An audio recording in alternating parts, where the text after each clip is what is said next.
Nah, saya ditanya mau ngapain.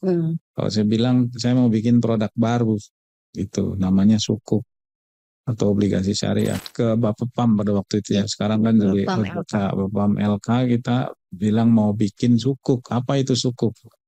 Pada waktu itu belum dikenal. Efek di Indonesia cuma ada dua jenis, efek bersifat ekuitas dan efek bersifat hutang, obligasi. Ya udah ini obligasi tapi syariah. Itu akhirnya pada waktu itu namanya obligasi syariah, sebelum kemudian sekarang jadi lazim orang paham namanya sukuk gitu.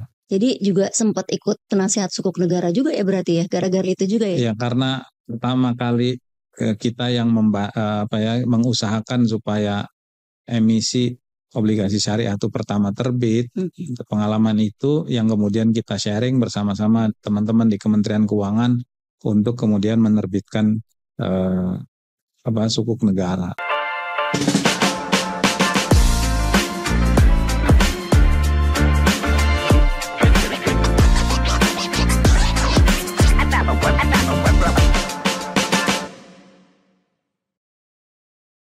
Assalamualaikum warahmatullahi wabarakatuh. Kembali lagi di Spot kali ini bersama saya Saida Yusuf, Group Head Retail Marketing PT Shalendra Capital.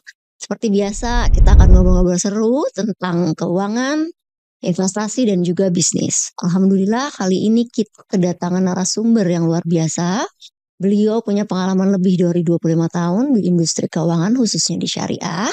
Pernah juga menjadi tim ahli wakil Presiden RI dan menjadi pelopor sukuk di Indonesia sejak tahun 2002. Gak heran beliau memiliki kontribusi besar dalam pengembangan ekonomi dan keuangan syariah di Indonesia. Hingga kini beliau duduk sebagai Ketua Bidang DSN MUI Pasar Modal sekaligus Sekjen Masyarakat Ekonomi Syariah. Kami juga merasa sangat terhormat karena beliau merupakan Ketua Dewan Pengawas Syariah PT Shalendra Capital. So please welcome Pak Igi. Terima kasih banyak Pak udah meluangkan waktunya Bapak sebentar di episode Spot kali ini. Assalamualaikum Bapak. Waalaikumsalam warahmatullahi wabarakatuh. Sebelum masuk ke obrolan yang lebih serius nih Pak, kita coba mencairkan suasana dengan memberikan sebuah kuis ya. Jadi saya kasih pernyataan, Bapak cukup jawab setuju atau tidak dan kasih alasan singkat aja. Yang pertama, instrumen investasi syariah misalnya reksadana saham hanya boleh umat muslim saja yang berinvestasi. Tidak setuju. Sedikit alasan Pak.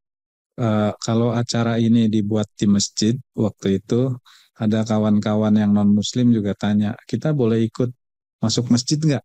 Saya jawab boleh. Orang masuk Islam aja boleh, apalagi cuma masuk masjid. Oh, bagus. Oke, yang kedua nih Pak. Return instrumen investasi konvensional udah pasti lebih besar dari investasi syariah. Setuju nggak Pak? Nggak setuju. Kenapa tuh Pak? Yang syariah juga bisa lebih tinggi, tergantung manajer investasinya jago nggak. Shalendra harusnya jago. Pasti. Oke, yang terakhir nih Pak, investasi di instrumen investasi syariah tidak mengandung resiko. Setuju? Tidak setuju. Kenapa? Semua ada resikonya, baik yang syariah juga ada resiko dan walaupun udah mengandung prinsip-prinsip syariah. Jadi jangan mentang-mentang dapat pahala nanti seolah-olah nggak ada resikonya. Oh iya benar juga. Tetap ada. Baru mulai aja udah seru ya. Kalau kayak gitu kita coba masuk ke topik yang lebih hangat nih, atau lebih menarik. Jadi kalau boleh aku masuk ke pengalaman dan karir Bapak sedikit, boleh nggak Pak? Dikit aja ya. Dikit aja, oke. Bapak kan udah lebih dari 25 tahun di industri keuangan syariah. Bahkan sampai bikin buku judulnya Investasi Syariah di Pasar Modal, yang jadi referensi penting buat Indonesia. Apa yang bikin Bapak tertarik mendalami bidang ini Pak? Iya, 25 tahun ya? 25 tahun. Perasaan kemarin ulang tahun. Ini pengalamannya udah 25, udah tua banget dong ya. Kenapa sih nulis buku waktu itu? Itu sebenarnya juga asal-usulnya dari skripsi. Nah, skripsi yang diubah jadi buku karena memang pada waktu itu nggak ada rujukan tentang keuangan syariah di pasar modal pada waktu itu referensi. Nah, nulis skripsinya kenapa juga tentang keuangan syariah? Biar nggak dites aja sama dosennya. Itu maksudnya kan dosennya kalaupun nanya beneran nanya. Karena waktu itu memang belum banyak yang tahu. Tapi ternyata di ekonomi UI waktu itu. Tahun berapa tuh Pak? Tahun 2000 ya. 2000. Di 25 tahun lalu ya. Berarti tahun 2000 itu dosen pengujinya juga jago-jago, ada Jadi, yang pernah jadi eksekutif director di IDB dan lain-lain, sehingga tetap saya ditanya juga, akhirnya dites juga gitu ya. oke. Tapi memang overall belum banyak referensi tentang ekonomi dan keuangan syariah pada waktu itu. Nah, karena belum banyak, kan seolah-olah kita jadi lebih jago Lebih jago. kalau kemudian kita mengenalkan pertama kali gitu. Padahal ya biasa aja. Nah, setelah selesai ya lulus, buku itu jadi skripsi referensi itu terus penting jadi di buku gitu. masyarakat Tapi Indonesia. memang harusnya nih punya niat ditulis ulang.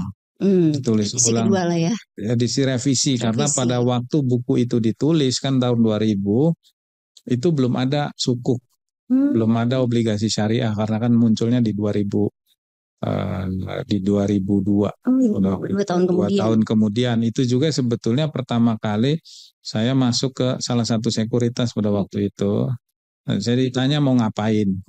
Kalau saya bilang saya mau bikin produk baru, itu namanya sukuk atau obligasi syariah. Apa tuh? Ya terima aja dulu, ntar saya bikinin kan gitu. Jadi tawar-tawarannya kayak gitu, dan ya alhamdulillah terus jadi. Iya, makanya Bapak juga terlibat dalam penerbitan sukuk pertama di Indonesia tahun 2000 kemarin ya. Iya, karena ya itu kan kita yang mengusulkan dulu. Sebelum namanya dikenal sebagai sukuk, kita tuh ke Bapepam pada waktu itu ya. Sekarang kan jadi Bapepam LK, kita bilang mau bikin sukuk. Apa itu sukuk?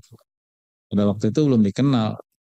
Efek di Indonesia cuma ada dua jenis, efek bersifat ekuitas dan efek bersifat hutang, obligasi. Ya udah, ini obligasi tapi syariah. Itu akhirnya pada waktu itu namanya obligasi syariah, sebelum kemudian sekarang jadi lazim orang paham namanya sukuk gitu. Jadi juga sempat ikut penasihat sukuk negara juga ya berarti ya, gara-gara itu juga ya? Iya, karena pertama kali kita yang mengusahakan supaya emisi obligasi syariah itu pertama terbit. Pengalaman itu yang kemudian kita sharing bersama-sama teman-teman di Kementerian Keuangan untuk kemudian menerbitkan sukuk negara. Itu pemerintah. Mungkin sedikit lagi diceritain Pak, gimana perkembangan pasar modal syariah dari dulu sampai sekarang, terus tantangannya lah yang penting. Di awal-awal tuh gimana tantangannya? Perkembangannya pesat sekali. Ya. Dibandingkan awal-awal saya berkarir, rasanya sudah semakin banyak instrumennya. Tadi buku itu ditulis belum ada obligasi syariah. 2002 tahun kemudian ada 2002 terbit sukuk. Dulu sukuk hanya obligasi mudharabah, gitu kan, simpel supaya mengenalkan ke obrolan di Mbak SCBD gitu. Kalau sekarang itu kan di mas-mas SCBD bahwa ada istilah mudharabah gitu. Jadi ditanya apa sih mudharabah gitu, mudah berubah atau apa dan seterusnya lah ya gitu. Setelah itu muncul ijaro, muncul lagi wakalah dan lain-lain. Emitennya juga macam-macam gitu ya yang kemudian menerbitkan. Nah, lalu kalau kita lihat justru sukuk negara sekarang kontribusinya juga makin besar dari total penerbitan surat utang yang diterbitkan oleh pemerintah, oleh negara, dan inovasi-inovasi juga banyak dilakukan di sukuk negara ini. Ada di selain akadnya juga berbeda-berbeda, bahkan green sukuk dan lain-lain juga dikenalkan ya. Jadi kita mengapresiasi lah gitu ya perkembangan yang luar biasa ini. Nah, kalau di sisi masyarakat retail misalnya gitu ya, saya kan kebetulan tadi disebut juga sebagai Sekjen Masyarakat Ekonomi Syariah. Nah, salah satu yang jadi program rutin Masyarakat Ekonomi Syariah itu adalah literasi. Literasi keuangan syariah di seluruh daerah di Indonesia, kerjasama sama bursa. Jadi kita bikin kelas-kelas pasar modal syariah, mengenalkan bagaimana pasar modal syariah, dan acknowledgement terbesarnya diantaranya adalah dari kegiatan itu pertambahan investor syariah retail itu paling besar didapatkan dari kegiatan itu. Retail syariah. Retail syariah itu. Emang literasinya sangat penting kan, sangat diperlukan bahkan sampai ke masjid. Sekarang kan kemajuan teknologi juga luar biasa. Cepet ya Pak ya. Di masjid kalau mau sedekah bisa pakai QRIS. QRIS. Iya. QRIS kan kita mengenalkan itu juga Iya. bahwa itu bisa dilakukan.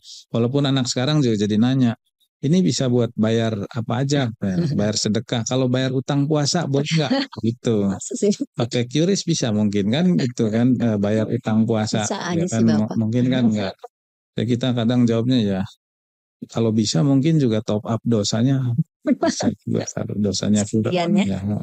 Jadi ya ini perkembangan ini yang terus kemudian membuat kita juga harus beradaptasi gitu kan, supaya tadi syariah bisa lebih diterima dan yang orang mungkin nggak boleh lupa, syariah itu menyenangkan sebenarnya, memudahkan dan menyenangkan, nggak bikin susah. Iya. Seru banget Pak dengar pengembangan pasar modal syariah dari awal sampai sekarang. Tapi nggak cuma itu Pak, Bapak juga aktif di berbagai organisasi termasuk masyarakat ekonomi syariah. Nah, tahun 2021 Bapak menjabat sebagai Sekjen MES. Sebenarnya MES itu organisasi apa sih Pak? Boleh nggak sih kita orang biasa ikut, terus kegiatannya itu apa aja? Boleh, memang kita belum mengatur keanggotaan, tapi lebih ke kepengurusan dan partisipasi kegiatan. Masyarakat ekonomi syariah itu kan ini organisasi nirlaba sebetulnya, yang didirikan dari beberapa aktivis-aktivis untuk di bidang ekonomi dan keuangan syariah. Sederhana visinya waktu itu memasyarakatkan ekonomi syariah dan mensyariahkan ekonomi masyarakat, dan sudah ada di seluruh penjuru Nusantara dan beberapa pengurus perwakilan luar negeri, bahkan sampai di luar negeri itu sudah ada. Jadi kalau masyarakat umum ikut berpartisipasi di kegiatannya itu sangat terbuka. Bahkan pengurusnya pun tadi ya, Muslim maupun non Muslim ada, non Muslim ada sebagai pengurus di salah satu atau salah dua gitu ya. Di Dewan Pakar itu ada juga yang mungkin mereka orang-orang yang kerja di asuransi atau gitu ya Pak ya, bisa ya? Bisa nggak gitu kan? Iya ya kan, ini kan pengurus keorganisasian, jadi nggak apa-apa. Itu yang di Dewan Pakar itu anggota DPR.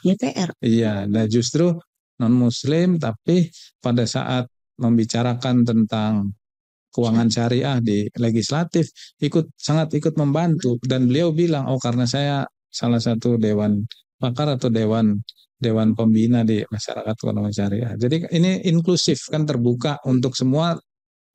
Tadi yang pertanyaan tadi, emang produk syariah yang boleh menggunakan hanya Muslim kan? Enggak. Oh iya benar juga ya. Siapapun boleh menggunakan itu produk. Justru gini, produk halal itu boleh siapapun mengkonsumsi. Iya. Nah justru produk haram, masyarakat Muslim yang memang patuh terhadap ajaran mesti nggak bisa pakai. Iya, gitu. Jadi terbuka buat siapapun. Manfaatnya juga siapapun. Banyak. Saya nggak tahu, saya Lendra ada nggak misal investor yang non Muslim yang terus masuk syariah karena ngelihat oh justru returnnya lebih tinggi. Iya, betul. Lebih tinggi. Kan kita nawarin return doang kalau yang non Muslim. Kalau yang Muslim kan nawarin juga pahala. Siapa tahu jadi jalan masuk surga atau udah nggak tahu itu lewat mana gitu. Gitu. Pak, ini mau nanya, kalau saya nih misalnya mau jadi masuk ke sertifikasi syariah, at least ngambil apa ya Pak? Yang mana Pak at least yang paling diakui? Manajer investasi, yang terkait manajer investasi mungkin ada itu, dan juga pengawas syariah kayak saya pengawas di Selendra itu wajib memiliki sertifikasi ahli syariah pasar modal. Nah, saya asuransi rasanya juga sama, dan tahun lalu ya. Terus kita nanya gimana jualannya? Ya kalau dia nanya dalil, saya bawa aja ustadznya. Atau saya bawa bukunya. Ini loh katanya, ini fatwanya, ini dalilnya. Seperti itu. Dia nggak kemudian jadi ngerasa harus juga menguasai atau so tahu tentang aspek syariahnya. Jadi inilah gitu saya kira sih. Bebas aja ya Pak ya. Bebas aja. Tadi yang khusus ahli syariah pasar modal. Memang tadi balik ke pertanyaan yang kuis nomor 2 ya. Kuis nomor 2, apakah returnnya yang konvensional itu lebih baik dari yang syariah? Kan belum tentu, memang belum tentu. Tapi beberapa penelitian, kalau kita coba lihat return dari yang terbebas dari intervensi manusia deh. Berarti kan indeks. Nah, ada indeks syariah, itu ada Jakarta Islamic Index gitu ya. Nah, itu dalam satu periode tertentu malah menariknya memberikan return lebih baik gitu dari dibandingkan yang konvensional. Itu dari sisi indeks kan, berarti karena nggak ada intervensi misalkan fund manajernya. Nah, ketika masuk ke fund tertentu kan pasti ada peran serta ininya si fund manager tadi yang mengelola gitu. Nah, ini makanya untuk yang syariah pun diharapkan mempunyai pengetahuan yang baik di keuangannya dan juga tahu tentang syariahnya, sehingga justru bisa mendeliver return yang lebih baik dibandingkan yang konvensional. Kalau bicara keyakinannya ya, ini premisnya harusnya syariah itu masih yieldnya juga lebih baik karena mengikuti guidelines yang sudah ditetapkan Tuhan kan gitu. Iya sih. Udah nggak berinvestasi di sektor-sektor yang udah jelas katakan sangat volatile, sangat beresiko dan lain sebagainya, atau melakukan investasi di emiten-emiten atau instrumen yang katakan punya dampak negatif untuk lingkungan dan lain sebagainya. Jadi semua hal tadi menjadi concern di syariah, sehingga di syariah itu ada istilahnya kan, selain halal toyib gitu kan, selain boleh juga memberi manfaat yang lebih besar, yang lebih baik kepada. Sebenarnya di Shalendra sendiri juga produk syariah kita yang fixed income dan money market juga lagi lebih unggul dari konvensional. Lebih unggul dari konvensional. Ya. Makasih Pak, kita masuk ke section yang lebih serius ya. Kalau boleh nih aku mau tanya, setelah membahas tadi sertifikasi ya kan, kita masuk ke inti dari operasionalnya. Kita tahu bahwa lembaga keuangan syariah termasuk industri keuangan non-bank syariah berpedoman pada Al-Quran dan sunnah Rasul Nabi Muhammad SAW. Tapi dalam praktiknya bagaimana prinsip atau nilai ekonomi syariah bisa diterapkan dalam bisnis, khususnya di manajer investasi? Iya, kan pertanyaan dasarnya apa sih yang bikin beda katakan reksadana syariah atau manajer investasi syariah dengan yang konvensional kan gitu ya. Nah, tadi udah disebutkan bahwa acuan kita guidelines-nya memang firman Allah Al-Quran dan juga sunnah yang terus kemudian tertuang dalam hadis-hadis. Kemudian ya dicoba dirumuskan bahwa ini menarik nih, kan bursanya ada di Indonesia, di Jakarta gitu ya, Bursa Efek Indonesia ada di Amerika gitu kan, Dow Jones juga ada gitu kan. Itu membuat guidelines tentang do and don'ts-nya yang syariah, yang terutama yang don'ts gitu ya. Bahwa yang syariah itu kalau di Amerika nih tegas-tegas dibilang tidak boleh masuk ke industri yang terkait dengan tadi babi. Yang kedua entertainment. Yang ketiga financial service. Ini saya nggak urut nih. Yang keempat ada lagi defense and weapons. Itu nggak boleh gitu. Jadi dan tobacco itu disebut tegas tuh, bahwa nggak boleh. Nah, kalau lihat fatwanya di Indonesia, Dewan Syariah Nasional itu mengeluarkan juga, tapi lebih general, bahwa tidak boleh membeli ke instrumen atau ke emiten yang aktivitas bisnis dan jasanya yang kategori haram gitu. Yang kemudian disebut khusus memang lembaga keuangan konvensional. Tapi rokok nggak disebut secara spesifik gitu. Karena kan kita fatwa rokok di Indonesia itu kan ada tertentu kan gitu. Tetapi menariknya walaupun rokok itu tidak disebut secara spesifik haram di Indonesia gitu ya, tidak diperbolehkan, pada prakteknya tidak ada satu manajer investasi pun kalau dia masuk saham gitu ya, punya reksadana masuk ke GGRM, AMSP dan lainnya tuh nggak masuk kan gitu. Nah, entertainment di Amerika tegas nggak boleh. Nah di Indonesia nggak disebut. Nah ini mungkin masuk grey ya, tapi kita itu setiap 6 bulan sekali Dewan Syariah Nasional, Bursa Efek dan OJK itu melakukan rapat untuk penentuan daftar efek halal, mana aja yang masuk syariah atau keluar gitu ya, dengan kategori tadi fundamental bisnis, dan saya tadi belum sebut ada juga beberapa indikator keuangan gitu, beberapa indikator keuangan. Nah, sekarang yang fundamental bisnis tadi dulu, entertainment, kan ada emiten yang itu kali-kali satu itu tadi kan ya, XX1 gitu, atau kali-kali satu tadi bioskop gitu. Itu jadi perdebatan apakah sahamnya itu boleh atau enggak, halal atau enggak. Kan katanya dia menayangkan film-film yang bisa juga rated. Nah, tapi kan selalu ada ininya, ada informasinya bahwa ini walaupun tidak di screening juga masuk ini. Jadi screeningnya tadi sudah dilakukan secara cukup gitu, bahwa ini dianjurkannya. Termasuk kita udah ada lembaga sensor film ya kan gitu. Jadi film yang masuk pasti disensor dulu. Disensor.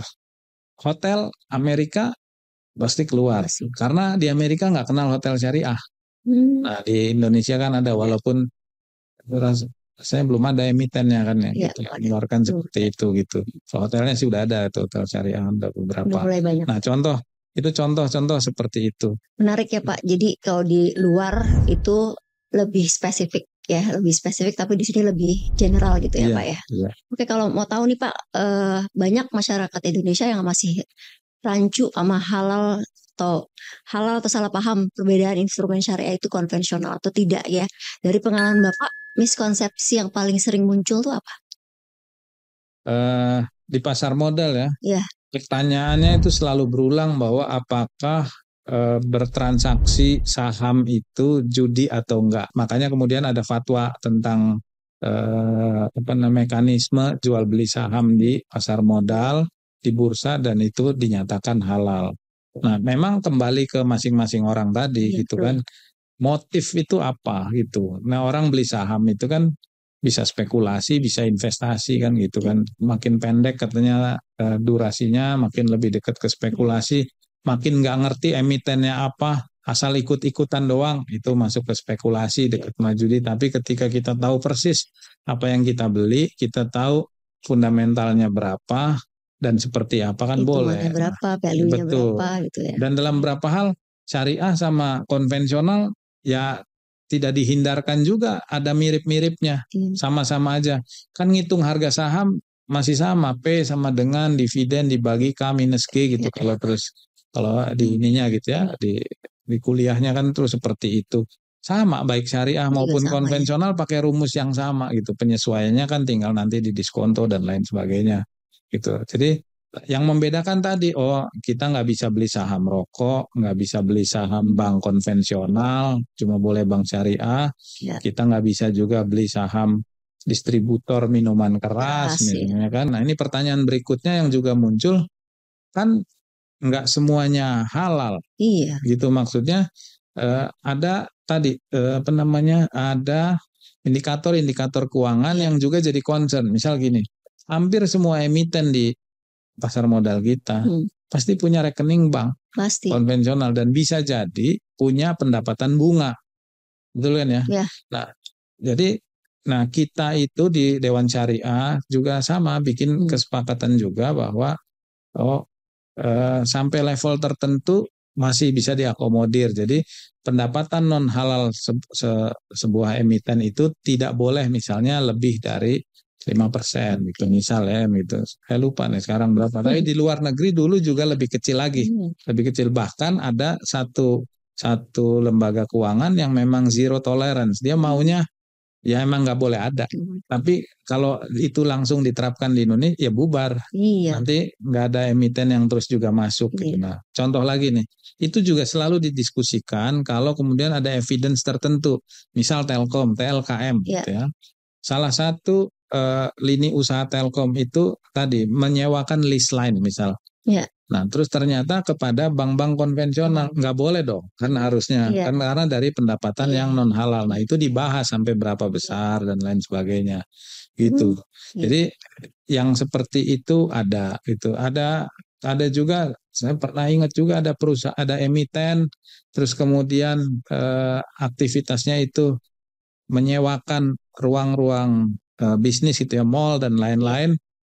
Dilihat lagi juga, oh dia ada beberapa tenannya yang menjual tadi restoran ya minuman keras atau restoran yang menyajikan makanan non halal dan lain-lain. Nah itu sekarang itu harus didisclose didisclose dan OJK tuh saya kira luar biasa ketika meminta emiten apalagi yang pengen masuk ke dalam daftar efek halal itu mendisclose detail-detailnya informasi tersebut. Saya masih ingat juga Gojek awalnya pertama kali Goto itu pada saat pertama kali launching itu pada saat pertama kali IPO itu pengennya jadi saham syariah. Tapi terus ternyata ada pendapatan dari Goto gitu investasinya tertentu melebihi threshold itu sehingga nggak bisa masuk. Contoh aja tuh seperti itu. Jadi dari fundamental bisnis dan beberapa indikator keuangan juga diatur. Yang penting juga termasuk rasio utang terhadap modal sama juga karena dianggap makin gede utangnya makin beresiko. Oke, menarik sih Pak. Nah, ada satu pertanyaan nih Pak. Apakah ada standar kesyariahan yang menjadi acuan secara internasional? Dan bagaimana pendapatnya di Indonesia? Iya. Kan yang mengatur atau yang memberi opini ini syariah nggak syariah itu kan ulama biasanya. Di Indonesia itu Majelis Ulama Indonesia dan ada badan khusus yang mengurusi ekonomi dan keuangan syariah namanya Dewan Syariah Nasional tadi gitu ya. Isu di situ. Di luar negeri juga ada gitu. Ada yang melekat ke Central Bank, ada yang melekat ke katakan seperti OJK-nya. Itu juga punya lembaga pengatur sebagaimana DSN. Dan forum internasionalnya ada satu sama lain itu kemudian dialog itu dilakukan satu sama lain gitu. Nah, bahkan penerbitan sukuk dari satu emiten misalnya ini yang internasional gitu ya, itu syariah boardnya atau tim ahli syariahnya itu ada yang dari Malaysia, ada yang kemudian dari Dubai dan lain-lain, itu ada dari Bahrain dan lain sebagainya. Jadi saya kira ini ya konvergensi itu ada, tetapi di syariah itu juga harus disadari perbedaan pendapat juga selalu ada. Perbedaan pendapat itu selalu ada, kecuali yang udah jelas-jelas ya nggak bisa diperdebatkan lagi gitu ya, yang mutlak gitu. Nah, jadi ini supaya juga terbuka terhadap perbedaan. Kalau yang udah jelas-jelas haram, saya berulang-ulang bilang babi itu ya haram, mau diapain aja juga haram ya. Mau cacing pitanya juga haram. Cacing pita disembelihnya pakai bismillah juga tetap dipakein peci dulu itu juga tetap haram. Jadi setelah membahas prinsip dan regulasi keuangan syariah, meskipun Indonesia memiliki populasi muslim terbesar, hasil survei nasional literasi dan inklusi keuangan SNLIK 2024 menunjukkan bahwa indeks literasi keuangan syariah sebesar 39% dan inklusi keuangan syariah hanya 12%. Angka ini masih jauh dibandingkan dengan keuangan konvensional, Pak, yang memiliki literasi 65% dan inklusi 73,55%. Menurut Bapak nih, Pak, apa tantangan yang menyebabkan rendahnya literasi dan inklusi keuangan syariah saat ini? Satu, bagaimana respon masyarakat terhadap produk keuangan syariah dan seberapa besar potensi demand-nya, mengingat industri perbankan syariah IKNB serta lembaga seperti BPKH, Tapera, BP Jam Sostek harusnya berpotensi besar sebagai investor anchor di pasar modal syariah. Ya wajar karena kan mulainya belakangan. Iya. Bank syariah muncul belakangan. Reksadana syariah juga menjelang tahun 2000. Iya. Obligasi syariah baru setelah 2002 dan seterusnya. Jadi ketika kemudian ekonominya meningkat, diharapkan tadi kelas menengah juga semakin meningkat, maka yang kelas menengah muslimnya meningkat juga, otomatis nanti inklusi di syariahnya juga akan meningkat seiring dengan kesadaran orang itu kan, yang nggak perlu berkecil hati, tapi saya kira proses dan perkembangan pertumbuhannya itu saya kira juga makin baik. Tapi cukup membanggakan ya Pak ya? Membanggakan gitu. Nah ada lagi nih Pak, selain itu produk berlabel halal yang awalnya hanya di industri makanan, sekarang merambah Pak ke sektor lain. Ke fashion, make up, travel, farmasi, kosmetik, dan menariknya pada tahun 2023 Indonesia berhasil menempati peringkat ketiga. Tapi di sektor kalau dilihatin satu-satu, ternyata Indonesia menempati peringkat ketujuh. Aspek apa sih Pak yang buat Indonesia ketinggalan? Ya, itu kan diantaranya disebut di SGIE ya, yang rame waktu kampanye dulu gitu kan, Mas Wapres Gibran itu kan menyebutkan SGIE tadi peringkat Indonesia gitu kan nomor 3 gitu, terus kemudian per sektor juga dibedah di situ. Nah, kesadaran itu kan tadi muncul tidak hanya ekonomi keuangan aja bahwa nggak boleh riba gitu, tapi terus kemudian produk lain pun harus halal gitu, harus halal. Ini contoh sederhana ya gitu. Ada satu kulkas yang menyebutkan bahwa ini kami yang pertama kali dapat sertifikasi halal. Kenapa sih itu kulkas perlunya sampai dibuat label halal? Nah ternyata saya akhirnya diterangin gitu. Ternyata saya baru ngerti kontainer naro itu di kulkas itu gitu ya. Diantaranya ada yang terbuat dari tulang babi. Sekarang kosmetik. Saya juga baru ngerti itu kan Mbak. Ya ada yang ngasih tahu itu. Mungkin Bu Saida yang malah lebih tahu. Beras itu. Nah yang paling enak tuh justru dari bulu babi. Gitu ternyata. Sama di kosmetik segala macam kan juga termasuk di farmasi. Di farmasi.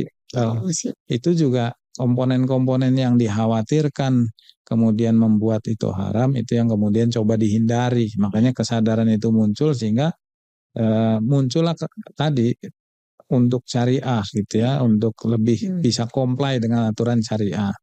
Termasuk SGI itu menyebut pariwisata halal kan gitu ya, sebenarnya pariwisata halal. Ini kan bukan dalam rangka sebenarnya Islamisasi kan bukan ini, tapi sebenarnya ini kan pariwisata yang ramah muslim. Maksudnya muslim kalau mau kemana makannya gampang cari, sholat itu arah kiblatnya juga bisa ditemuin jelas dan lain sebagainya.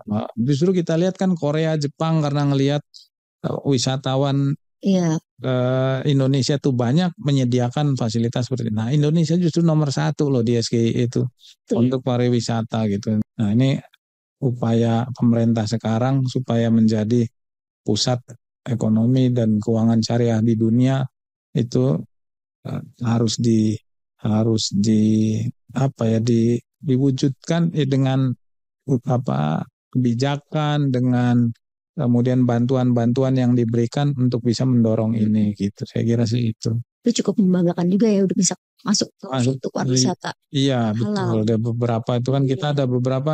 Jangan lupa loh Indonesia juga saya nyebut nih di tempat yang lain.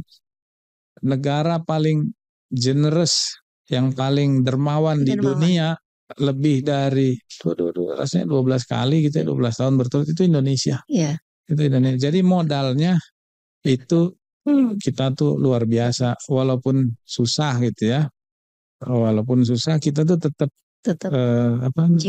jiwa menolongnya tuh tinggi. Pertanyaan terakhir, untuk apa pesan yang ingin Bapak sampaikan ke generasi muda Indonesia mengenai syariah dan keuangan Islam?